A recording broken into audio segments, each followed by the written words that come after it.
श्री कृष्ण गोविंद हरे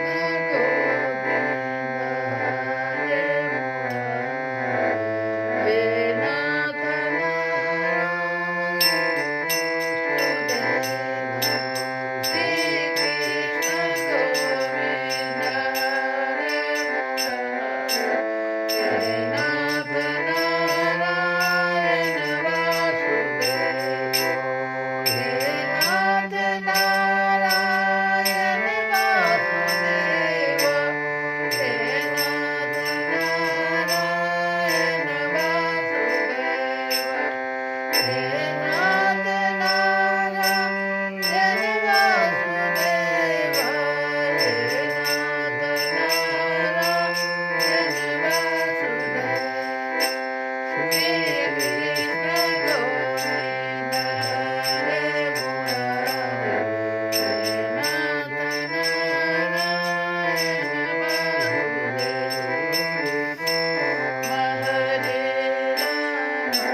आज अर्जुन पूछ रहा है भगवान से कि पुरुषों का, महात्मा पुरुषों का, भगवत प्राप्त महात्मा पुरुषों का पुनर्जन्म नहीं होता, तो भगवत प्राप्त महात्माओं का पुनर्जन्म नहीं होता है। लेकिन एक बात है, एक इच्छा हो रही है कि किस लोक तक पहुँचे हुए जीवों को वापस लौटना पड़ता है। जितने भी लोक हैं, ओम भूम भुवः ओम स्वः ओम मः ओम जनः तपः सत्यम, इतने लोग।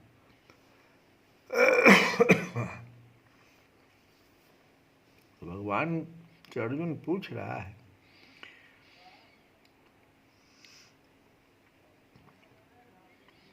कि किस लोक तक पहुँचे हुए जीवों को वापस लौटना पड़ता है। इस पर भगवान कहते हैं आ ब्रह्म भुवनात्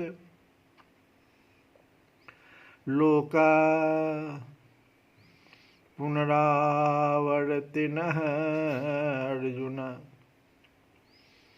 आ ब्रह्म भुवनात् लोकाः पुनरावर्तिनः अर्जुन, मामुपेत्य तु कौन्तेय, मामुपेत्य तु कौन्तेय पुनर्जन्म न विद्यते। पुनर्जन्म न विद्यते, पुनर्जन्म नहीं होता किसका? मुझको प्राप्त होकर। माम उपेत्य, उपेत्य कहते हैं प्राप्त होकर।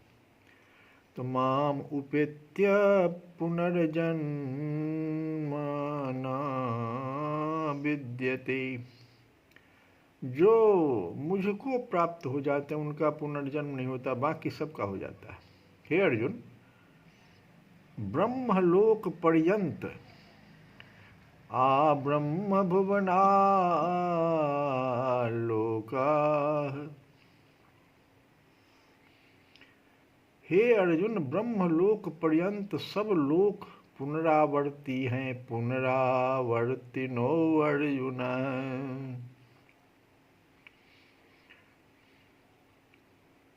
ब्रह्मलोक पर्यंत सब लोग पुनरावर्ती है। जिनको प्राप्त होकर पीछे संसार में आना पड़े, ऐसे को पुनरावर्ती लोग कहते हैं। लेकिन हे कुंती पुत्र, हे कौन्तेय कहते हैं कुंती पुत्र, मामुपेत्य तु कौन्तेय, हे कुंती पुत्र मुझको प्राप्त होकर पुनर्जन्म नहीं होता, क्योंकि मैं कालातीत हूँ और ये सब ब्रह्मादि के लोग काल के द्वारा सीमित होने से अनित्य हैं। तो ये ब्रह्मलोक शब्द जो भगवान का है, इसका मतलब समझो कि जो चतुर्मुख ब्रह्मा सृष्टि के आदि में भगवान के नाभि कमल से उत्पन्न होकर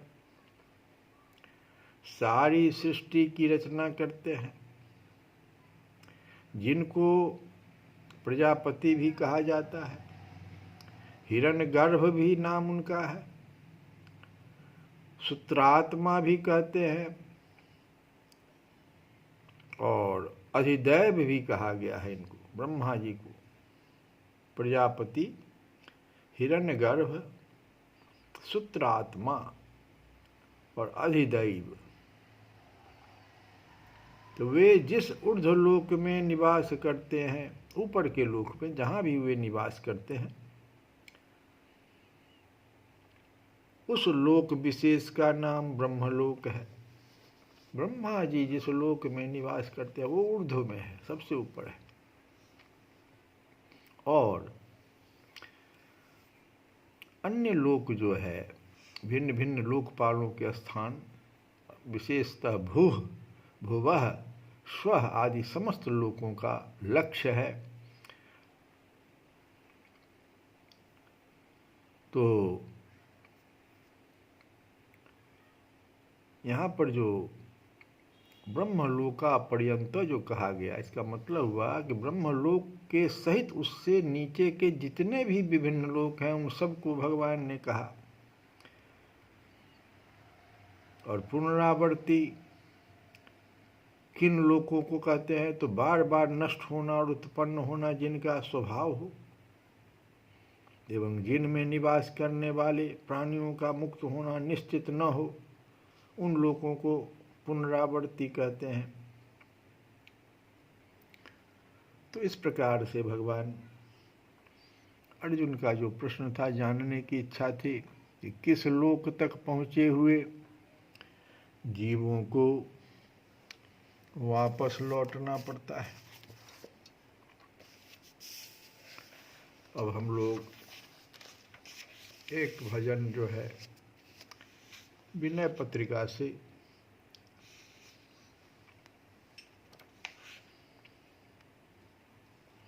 नाथ गुण गाथ सुनि होत चित चाउ सो। नाथ गुण गाथ सुनि होत चित चाउ सो। राम रिझिवे को जानी राम रिझिवे को जानौ भगत न पाउ सो। हे नाथ, आपके गणों की गाथा सुनकर मेरे चित्त में चाव सा होता है, किंतु हे राम जी, जिस भक्ति और भाव से आप प्रसन्न होते हैं उसे मैं नहीं जानता। जिस भक्ति और भाव से आप प्रसन्न होते हैं, राम रिझिवे को जानो भगति न भाव सो। उसको मैं जानता नहीं। तुलसी बाबा कहते हैं, क्यों, उसका कारण कहते हैं कि कर्म स्वभाव काल ठाकुर न ठाऊ सो। कर्म स्वभाव काल ठाकुर न ठाऊ सो। सुधन न सुतन न सुमन सुआउ सो। सुधन न सुतन न सुमन सुभाव सो। कारण बताते हैं कि न तो मेरे कर्म अच्छे हैं, कर्म स्वभाव काल, न मेरे कर्म अच्छे हैं, न स्वभाव उत्तम है और न समय अच्छा है। कर्म स्वभाव काल, कलयुग में तुलसी बाबा कलयुग में आए, इसलिए समय का भी कह रहे हैं कि समय भी अच्छा नहीं है, कलयुग है। तो कारण ये है, मैंने भक्ति और भाव हमारा उतना अच्छा नहीं है, उसे मैं जानता नहीं, जिससे आप प्रसन्न हो जाते हैं। इसका कारण ये है कि न तो मेरे कर्म अच्छे हैं, न स्वभाव अच्छे हैं, उत्तम है, और न समय अच्छा है, क्योंकि कलयुग है।